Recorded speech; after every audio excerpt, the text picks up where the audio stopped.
Okay. Well, welcome everyone. We're very happy to have you here, and we are very excited about this presentation. We have a good turnout, a lot of people register. So I'm gonna be quickly on my part, so I let the main speaker start her presentation. So my name is Nadia. I'm the director of the Small Business Program at Tzedek. And today I'm gonna share a little bit about the services that we provide to small business owners and entrepreneurs at Tzedek. Tzedek is a nonprofit based in LA that have served small business owners and just residents of the LA County in different areas over the last 40 years. We provide free legal services to individuals in many different areas. So I invite you to visit our website to see what services we have available.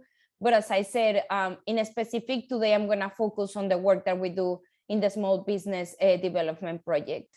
So the Small Business Development Project is designed to help low to moderate income entrepreneurs and small business owners through different services. One of the services are these type of community presentations and workshops where we bring experts that can discuss topics that are relevant for the small business community.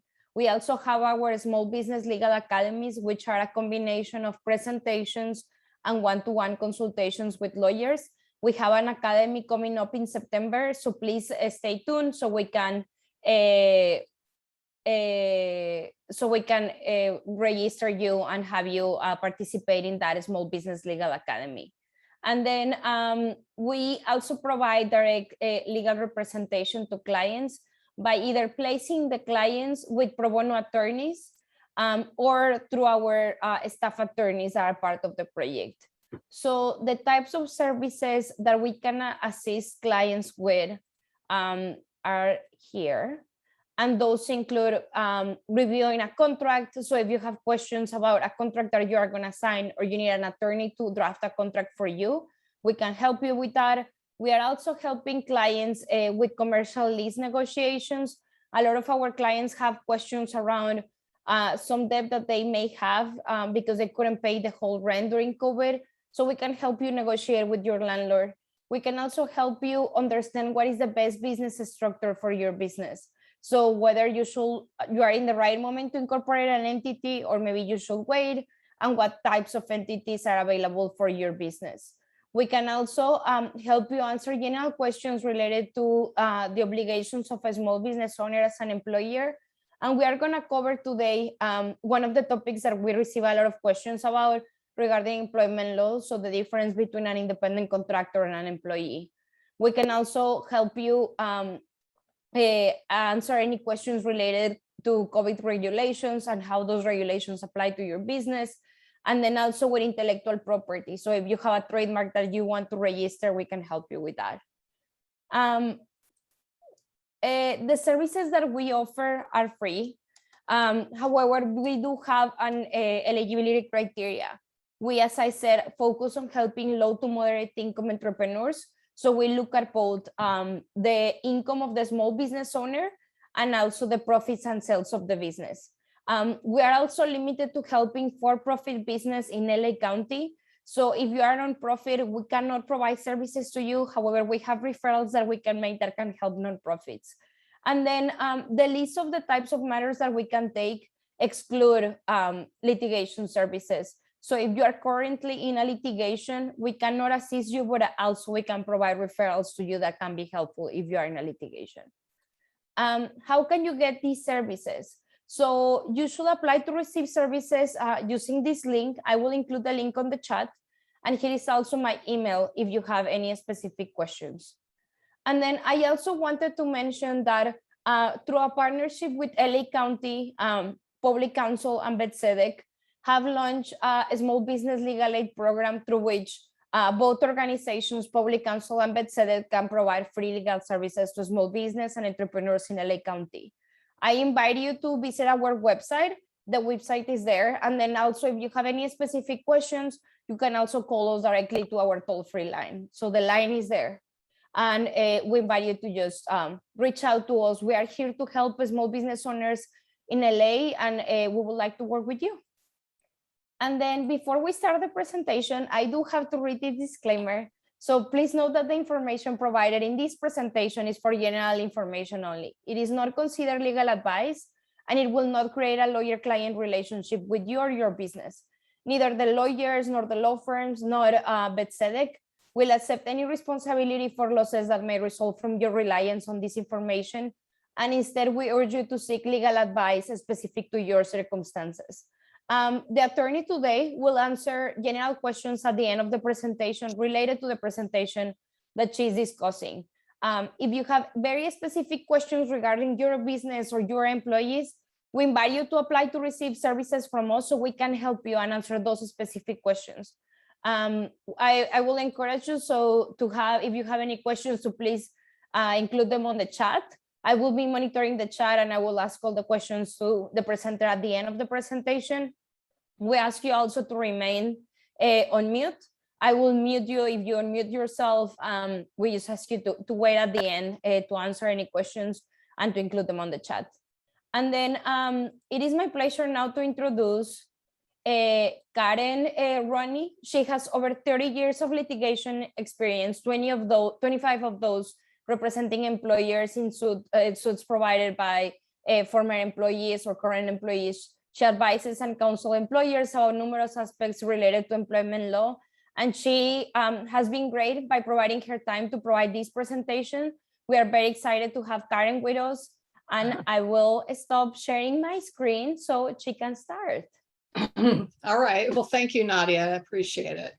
My name is Karen Rooney. As stated, it looks like I need a haircut from my post-COVID activities here. It looked a little better before. But anyway, I'm pleased to be here today to talk about this topic of independent contractors versus employees.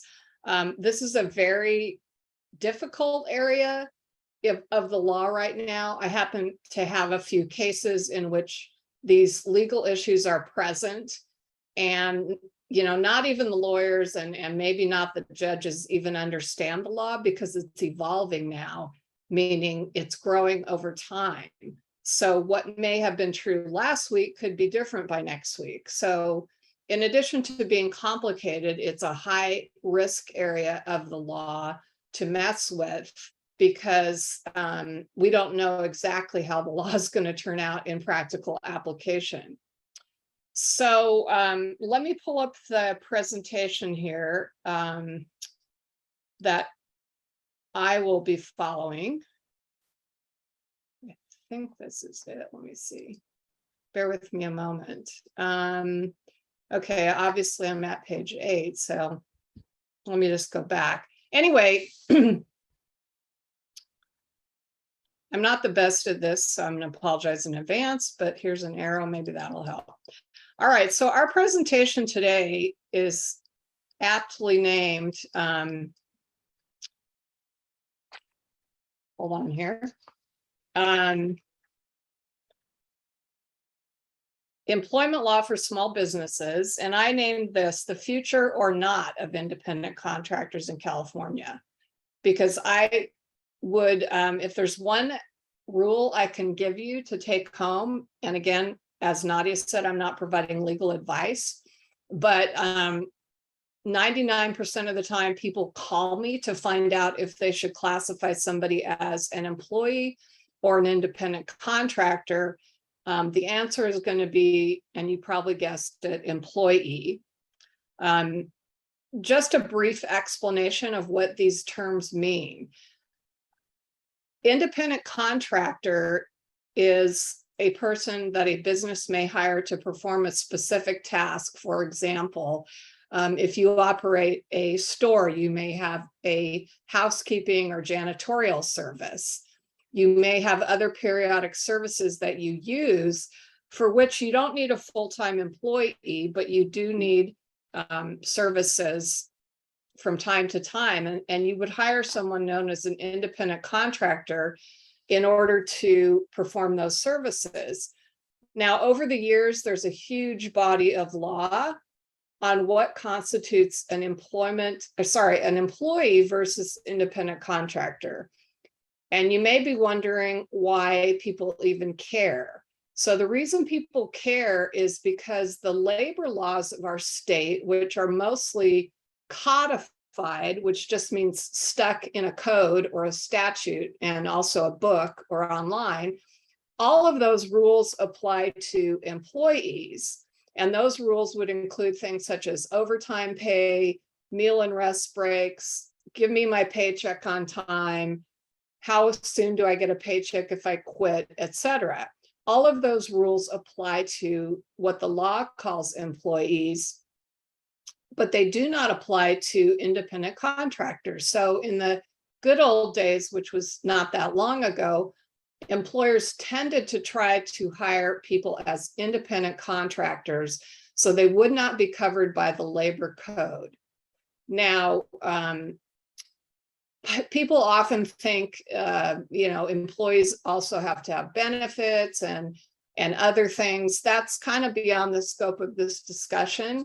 But the real practical differences between the two are as follows. If you hire an independent contractor, you are not going to pay them pursuant to a W-2 form. You're not going to pay them as an employee. You're not going to be deducting taxes from their paycheck. You're going to be paying them directly for the services they perform at whatever rate you agreed upon. And you will then give them a 1099 at the end of the calendar year. The 1099 will show how much money you have paid the person. And then the person, him, her, or themselves will pay their taxes, right? You're not going to pay their taxes on behalf of them prospectively or ahead of time, as you might call it. So that's a huge difference. And quite frankly, most people want to be employed as independent contractors so that their taxes are not taken out. And you could be cynical and assume they're not going to pay taxes, or you could just leave that part of their lives alone. But oftentimes people have different, they may not want you taking the taxes out for whatever reason. So probably one thing you're going to encounter if you tell somebody, I have to hire you as an employee, not an independent contractor, they're going to beg you in many cases to employ them as an independent contractor so that, among other things, taxes will not be taken out of their earnings. Before 2019, there were, as I said, just many lawsuits and cases that, sorry about that, that described or said, here's the law that we use to decide if someone is an employee or an independent contractor. And again, you may wonder why it matters, but let's say you employ somebody as an independent contractor and he or she is unhappy when you let them go. Many times the people will come back to sue you and say, hey, I wasn't really an independent contractor. I was an employee, and therefore I should get overtime. You remember how I worked 10 hours per day? You just paid me straight time. You owe me overtime for the pay in excess of 8 hours per day, because that's the law that applies to employees. And whether or not you call me an employee, I am an employee under the law. And these folks would find support in case law. And just so it's clear, as a preliminary matter, you can't just call somebody an independent contractor and have it stick, if you will. The state of California does not care what you call somebody. If the person is an employee, the person is an employee. You can give them whatever name you want, and it won't matter. And this, by the way, is true in many areas of the law. Names of things are not determinative. And if you think about it, that makes sense, because if you just pick a name you want to call something to get at an advantage for yourself as an employer or employee, that means the law is meaningless. The law is just whatever you say it is. So if we are to have a legal system that has checks and balances, we need to have some guidelines on what things mean. So again, before 2019, there was a long list of factors that you would have to go through to determine whether somebody was an employee or an independent contractor. And as an employer, this could happen to you. You might normally not want to think about this, but let's say somebody sues you, that employee you hired, and says, that independent contractor says, I'm an employee. Now you're in a lawsuit and you have to prove by using the law that the person really was an independent contractor. And therefore you don't owe him, her, or them overtime. So then you're going to have to learn what these factors are. And there were like 12 to 14 of them. Most of them were immaterial. Well, they weren't immaterial. The most important attribute of an employee is that the employer controls what they do, essentially. So even though there were 14 or 15 attributes, the most important was, do you have a say-so over what this person does when they come to perform services for you, or even when they perform them remotely? So in 2019, there's a case known as the ABC test. You may have heard about this. It's not specific to California. There are other states that use this test. And the ABC test simplifies the decision of whether somebody is an employee or an independent contractor. And this first came up in a case we call it Dynamex. So Dynamex Operations West, Inc. v. Superior Court in 2018 is a case in which the Supreme Court decided that we're now going to use the ABC test to determine if someone's an employee or an independent contractor. We are tired of the 15 factors. Well, let's just simplify the test and call it ABC, and we'll see that there's a reason for that. And in your presentation here, it says, as I just said, prior to Dynamex, there was a multi-factor test to learn whether a worker was an independent contractor or employee.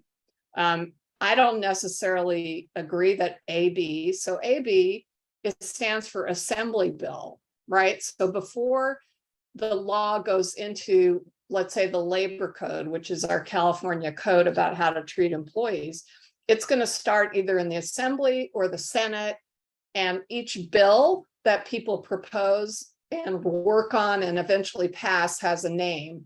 This one's called AB5, so Assembly Bill 5, which some people, you'll still use that label to refer to this law. Now, I personally don't like it, because where do you find AB5? I mean, I challenge you to try to find it on the internet.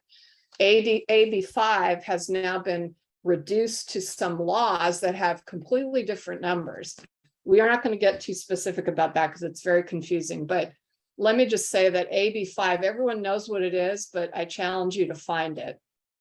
So the law passed and eventually became part of our labor code, which is what we're now looking at. And here we have the labor code section 2775B. You see that at the top. And that is it's called codification, which just means it's written down. The test here is written down, and you can see they even used ABC to make it easy. So the Supreme Court and then eventually the legislature have adopted this test to determine whether someone's an employee or independent contractor.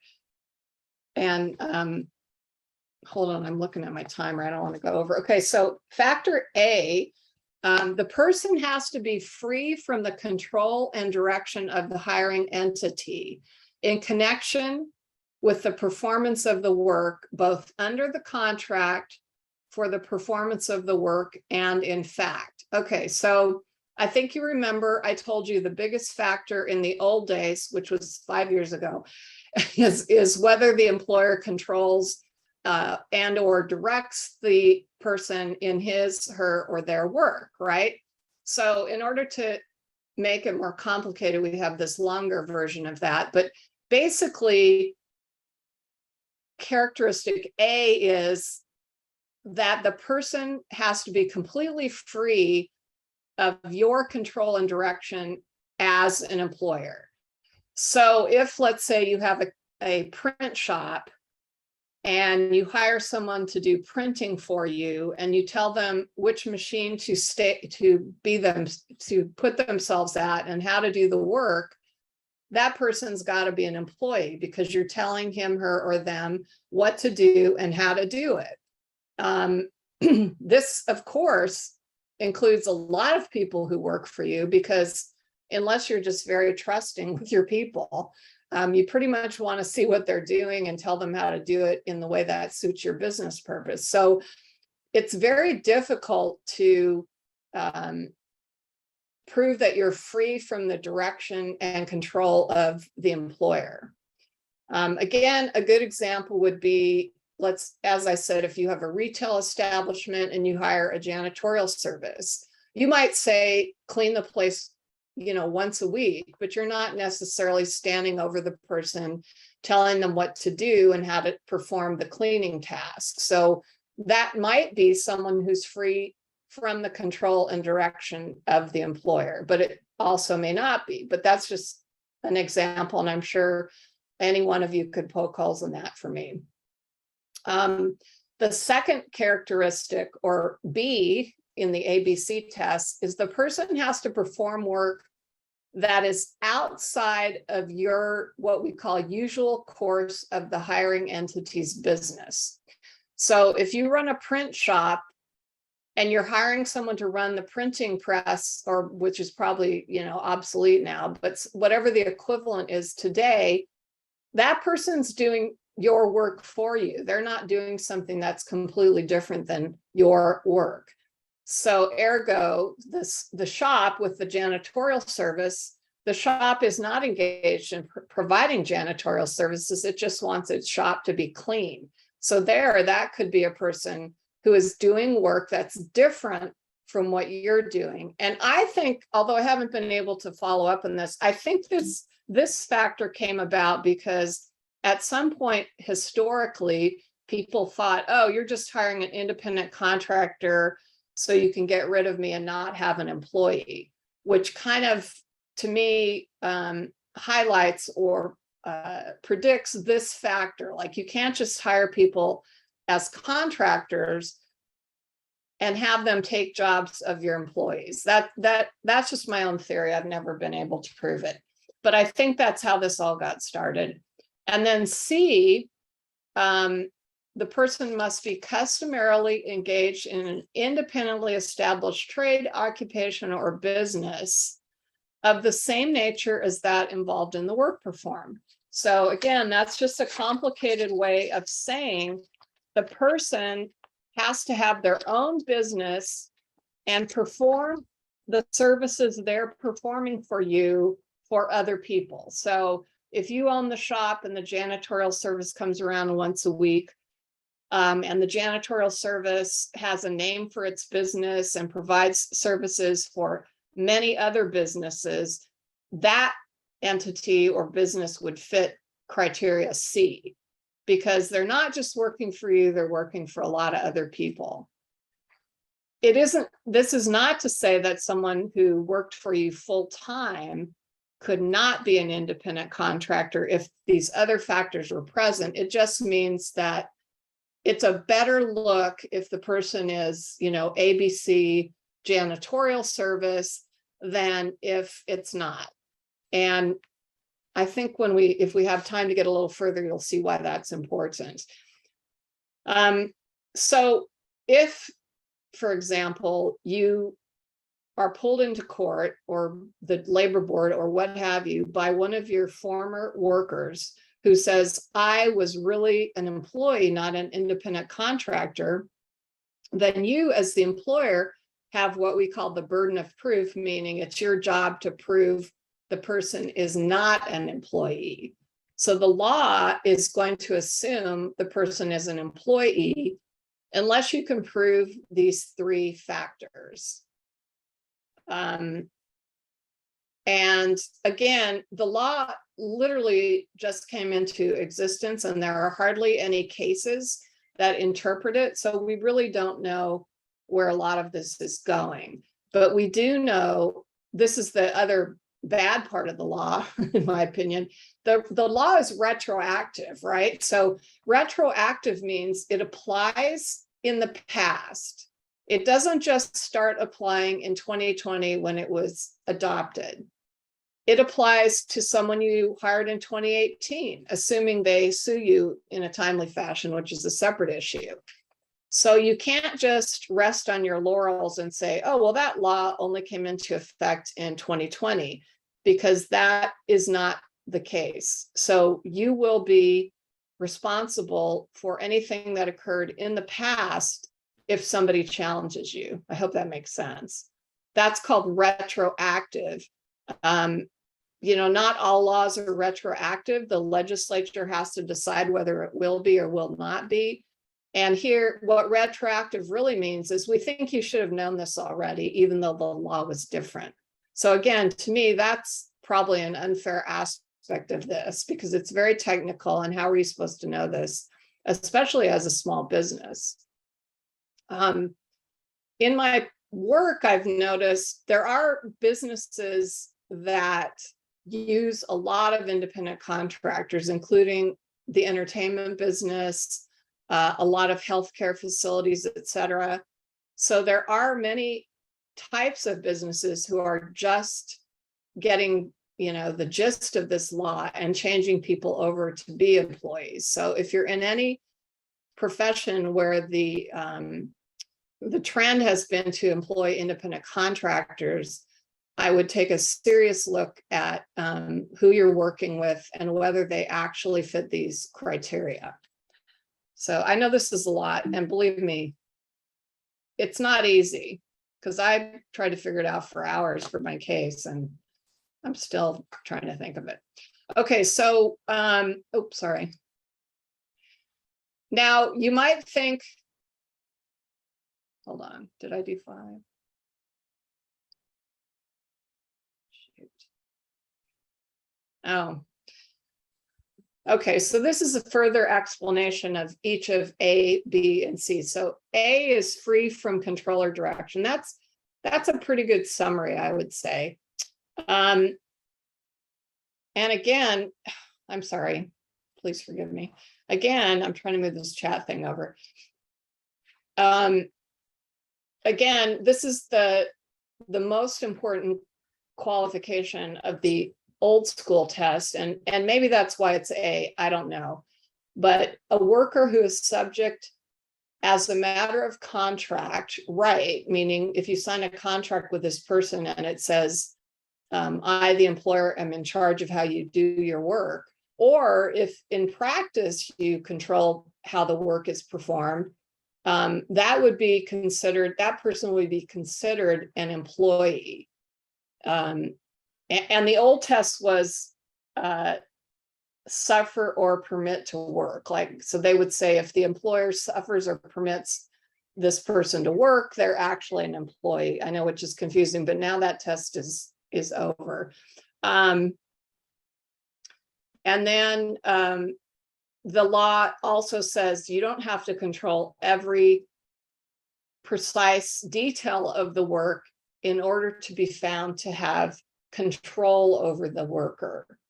But this again is factor A, that at least to be an independent contractor, you can't be controlled by the employer. Hope this makes sense. Factor B again is the person has to do something that's outside your usual course of business. So here's an example: when a retail store hires an outside plumber to repair a leak, or an electrician to install a new electrical line, the store isn't engaged in plumbing or electrical work. And therefore, that would be not an employer-employee situation, but an independent contractor situation. Conversely, if a company that makes clothes hires seamstresses to make dresses and uses and acts up to use the patterns that the company created, that person is an employee because they're doing the work of the dress manufacturing business. And here we have a cake decorator who's working on the cakes that are sold by a bakery. That's part of the business of the bakery. So therefore that person is an employee. So these are all factors that point towards employee versus independent contractor. And then we have C,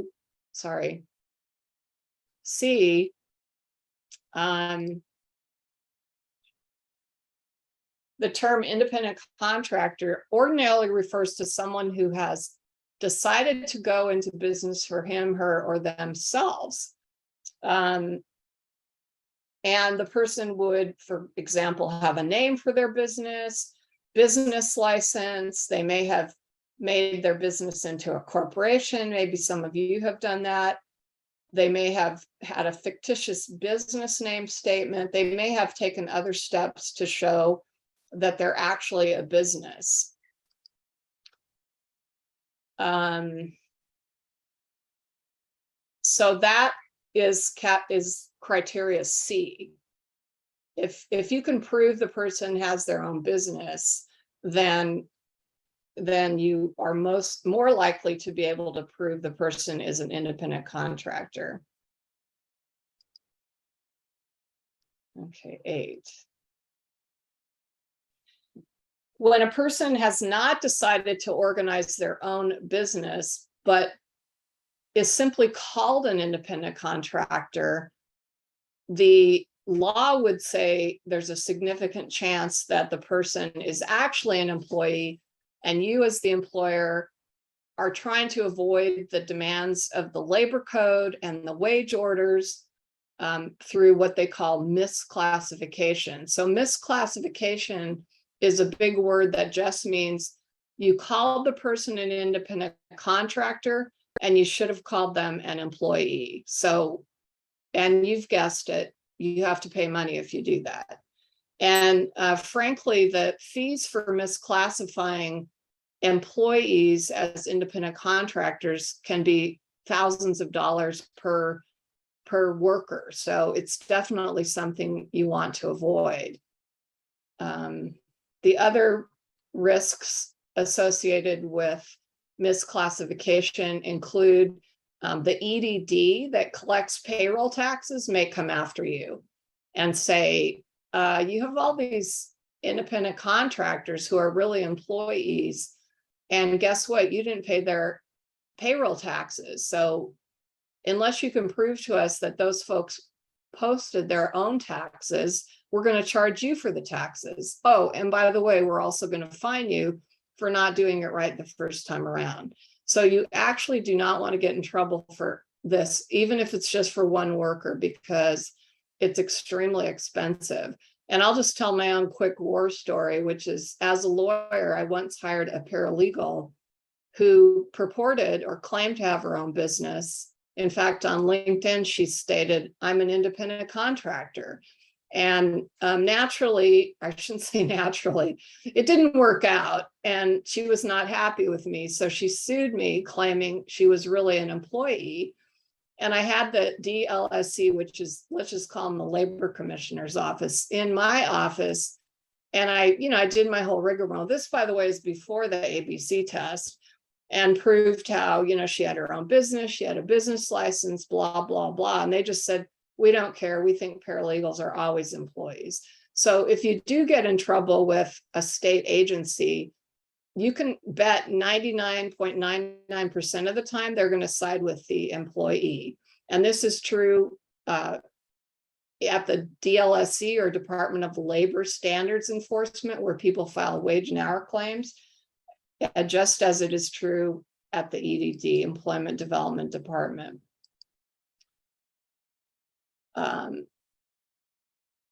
And I just said this in a different way, but if you misclassify people, you are going to have the government coming after you, or the people themselves. And believe me, the fines and such are extremely high, given what you have even paid the person to begin with. So for example, there's a law that says if you hire somebody for 1 day as an employee and you don't pay them upon terminating them, they can recover a day's wages for each day that you don't pay them, up to 30 days. So they could have worked for you for a day. If you don't pay them their final wages on time, they can sue you and get 30 days wages, assuming you paid them, let's say, 2 months later. So you have to be aware of these practices and make sure you follow them. All right, so this is, how am I doing on time, Nadia? Am I okay? Oh, I'm not, but I'll hurry. Okay, what? Yes, you're 5:40, so maybe Okay, I'll hurry up. Yeah. Okay, independent contractor agreements, forget it. Just don't even waste your time. I mean, if you have a true independent contractor, fine, but don't waste your time making up agreements for people who really are probably employees. Worker preference, yes, many workers want to be independent contractors for who knows why, the tax issues, the feeling that they can come and go freely, etc. But I will guarantee you, if things don't turn out well with you and this person, they are very likely to sue you and claim they were actually an employee and try to get some money from you. Sounds very cynical, but it's true. Is how other states or the federal government classify. And I couldn't decide if that's classifies or classifies, but anyway, workers relevant. The answer is no, because there are federal laws that are different than California laws, but because California laws almost always favor the employee, the rule is you use California law if it's more protective of the employee. And because that's almost always the case, we don't really even look at federal law in this state. And then industry norms, as I said, there are a couple industries that typically use independent contractors. I don't know what this question is. I think it's, does that make it better? And the answer is no. And, you know, if the labor commissioner ever decides to crack down on a particular industry, good luck. Now, there are exceptions. These are really complicated. There are exceptions to the ABC test. In other words, certain jobs are not subjected to the ABC test, which include, let's say you're actually, as your retail store owner, operating with the janitorial service, you're both businesses. That's called a business-to-business contracting relationship. Or, for example, doctors, MDs are exempt, and psychologists, I can't remember if they aren't, but regular counselors like your MFCCs, et cetera, those are not exempt. So it's very complicated. Some parts of the entertainment industry are exempt, but not all. Actors, for example, are not. And obviously there's one for professions that require a license, such as lawyers, CPAs, doctors, et cetera. But these exceptions only mean the following. The people who are in the accepted categories are going to be judged by a different test called the Borello test, which is beyond the scope of this class. So this is why I say, if you have a choice, make your person an employee, because the exceptions are very specific. And then you still have to prove the person satisfies the Borello test, which, you know, again, is beyond today's, we don't have time for that. Again, you can be liable for damages, attorney's fees, and court costs if you're sued by either a former worker or any type of government agency. You could be subjected to a tax audit by those appropriate, like the EDD that collects employee payroll taxes. And also your life will be miserable if you have to deal with this, I can tell you that. And then this is just a list of things that employees get that independent contractors don't. which are minimum wage, overtime, meal period, rest period, rules about when they get paid. Everybody gets reimbursed business expenses. Oh, here's some question or a question. Reimbursement of business expenses, wage statements, etc. Oh, I didn't know we we're doing harassment. Okay, everybody knows harassment's against the law.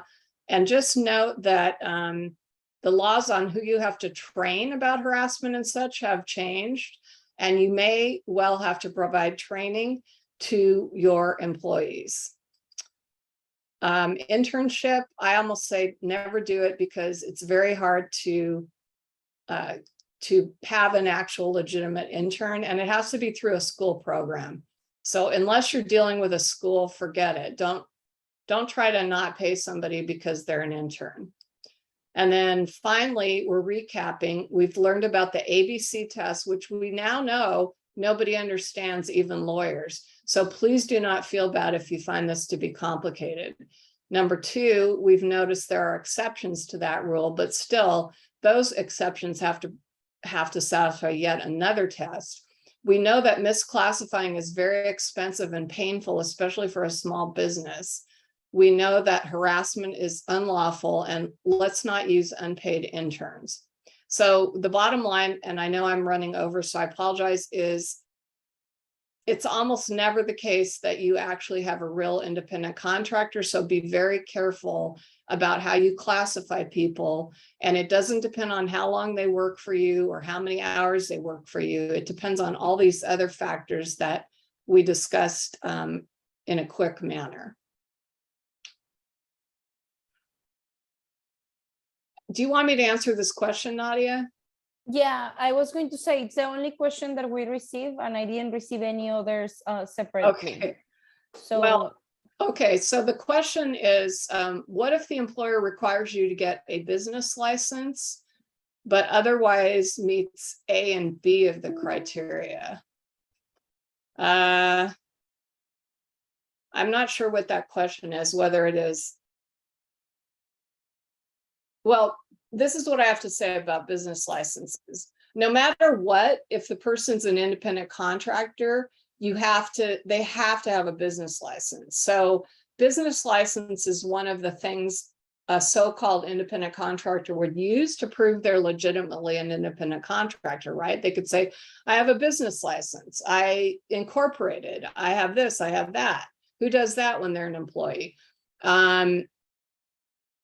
I guess an employer, if I were employing an independent contractor in this day and age, I would know what that person is supposed to have, including a business license, a business address, which can be their home address, and several other things. Please note also the following: as an employer, if you have employees, you're required to buy workers' comp insurance. If you have independent contractors, they are supposed to get their own. Now, do they have it for most part? I'm going to say no. But if you get sued and by either the state or the person saying, I'm actually an employee, you will also get fined for not having workers' comp insurance. So I think the bottom line is you need to have employees. I mean, that's the best way I can say it. Okay, so, and then there's another question. It is difficult also if you have a part-time caregiver that works for you once in a week and there. Okay, that's different because may be different. I shouldn't say it is different. It may be different if you're working with an agency that is the employer, right? So, but also note, if they're not working for an agency and you're just hiring them to take care of your mother, I will tell you right now, I have a couple cases with people who did that and didn't pay people properly, and they are very expensive, like tens of thousands of dollars, because those folks generally live in, spend the night, etc. So if your home health workers aren't employed by someone else, you are most likely their employer, which is horrible. I mean, in terms of the money. It's hard to have workers' comp each employee. I'm not sure what that means, but again, you have to cover your employees. If you're your own business, you can exempt yourself only, but otherwise you have to have workers' comp.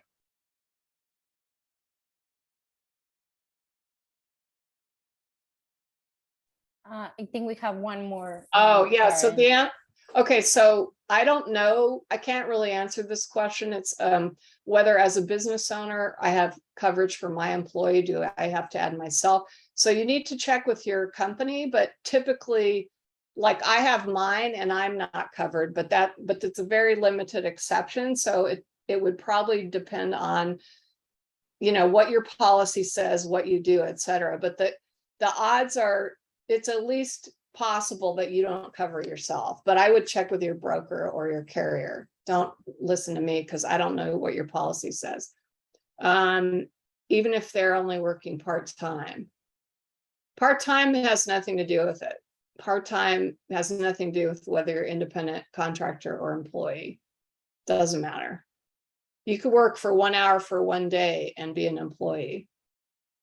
It's a bummer, but it's true.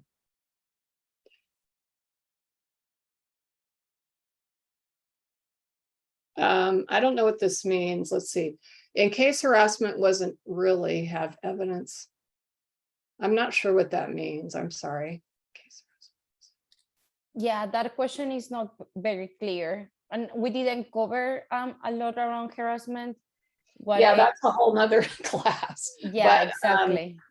But harassment's against the law. Your business should have a policy against it. If a person in your business harasses somebody and that person is an owner or a manager or what have you, you're going to be responsible whether you knew about it or not. So don't let your people harass, kick them out if they're harassing, tell them it's too bad, it's the law, you have to do it. Don't ever keep a harasser because there are huge penalties if you get sued for retaining someone once you know they're a problem. But that's a whole different seminar. Yeah, I'm sorry. That's outside, I think, the scope of what we discussed, and I think Karen covered what she can answer about harassment.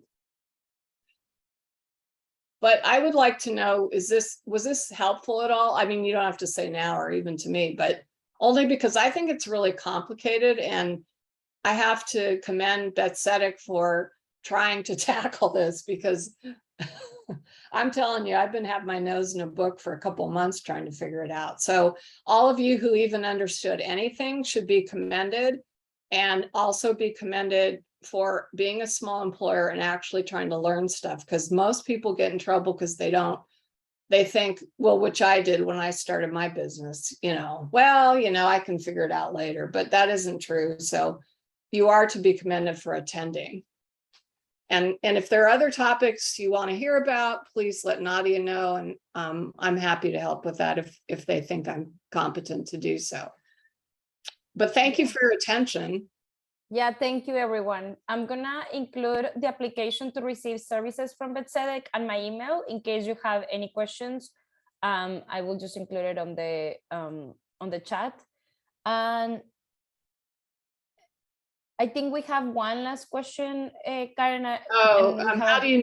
So if you're a business and you pay anybody anything for working for you, you have to report it to the taxing authorities, which include obviously the IRS and the franchise tax board. So you have to give a 1099 anytime you pay somebody for doing work for you.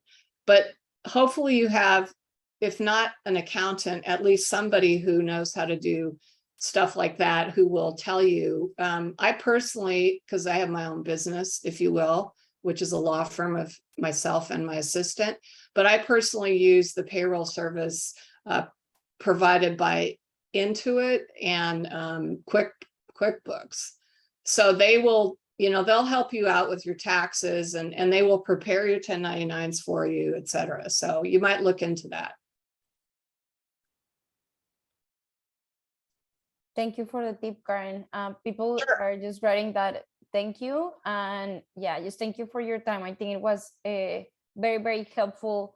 I included the link for Tzedek on the chat. I also included my email, and I'm going to stop recording now.